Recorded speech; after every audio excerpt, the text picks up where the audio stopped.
Good day. Michael Bender here from the Christian Left. Just a quick note. There was a piece on Biden on abortion that was in the links section of Michael Shawn's NCR page.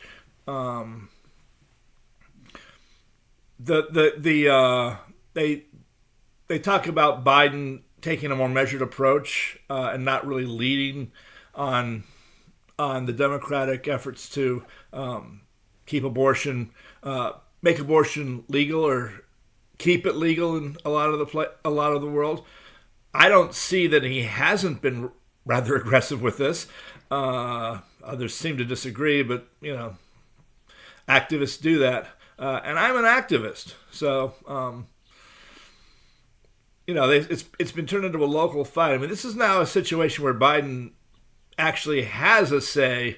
Before it was just, Joe's opinion as a politician. Now he's actually, some would say, canonically responsible for a little obedience. But, where I'm disappointed is that he hasn't linked Buildback Better with the issue.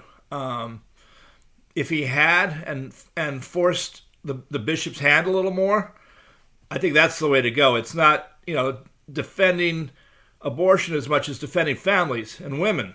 Because if you give women enough money and families enough money, they're not going to have abortions in a lot of cases. Sometimes they will. Then you've got to give opportunities to young women, that's in Build Back Better too. Everything in Build Back Better was anti-abortion, but he didn't sell it that way. And he needs to sell it that way.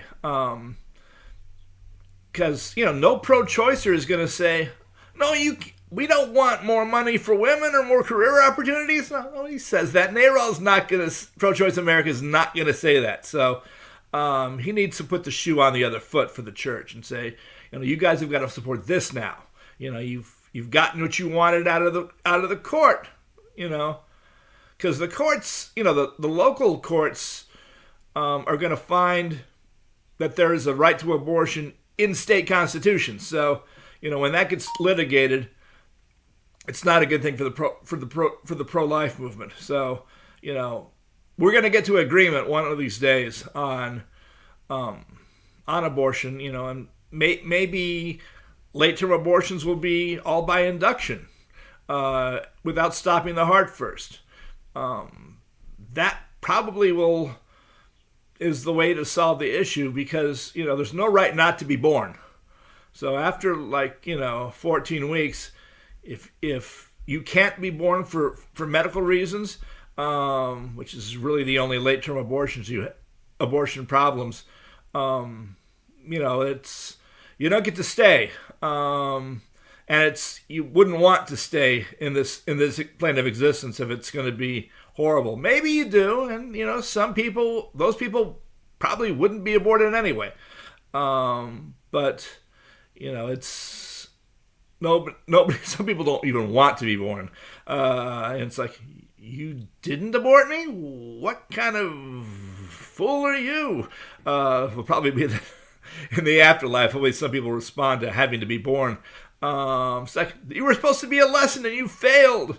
So we will see. But yeah, the other point that has happened is that Phoenix is getting a new bishop, which means Olmsted has retired, which means another bad bishop is bit it.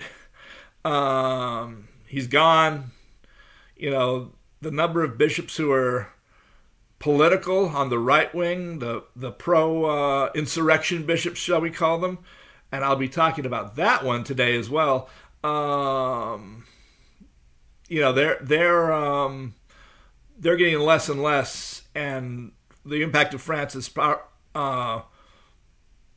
papacy elevation is huge. And if he's thinking about retiring, then he knows he's tipped the balance toward Vatican II and away from those who would stay in the realm of Veritatis Splendor, which was the John Paul's declaration of, no, the church hasn't changed. We still have the truth. No, no, no, no, no, no. Veritatis Splendor is dead letter. So, yeah, it was one man's ranting about change and scholasticism and truth. And the thing about Francis is that he doesn't speak in the royal we. He says I in his encyclicals, which meaning he's teaching what he's getting. So, yeah, he's personalized the papacy. He's taken it he's gotten rid of the throne, shall we say, and replaced it with a nice chair. So, it's the chair of Peter, not the throne of Peter. So he's bringing it back to where Christ wanted it. It's not all the way there. He's not ordaining women or rebuking the asexuals or telling the asexuals that they need to come out to themselves. But it's a start. So those are the off-the-cuff comments. We'll be talking about existentialist morality today, and we will be talking about the Trump Chronicles and what's next for the insurrectionists. Thank you for your time. Keep watching.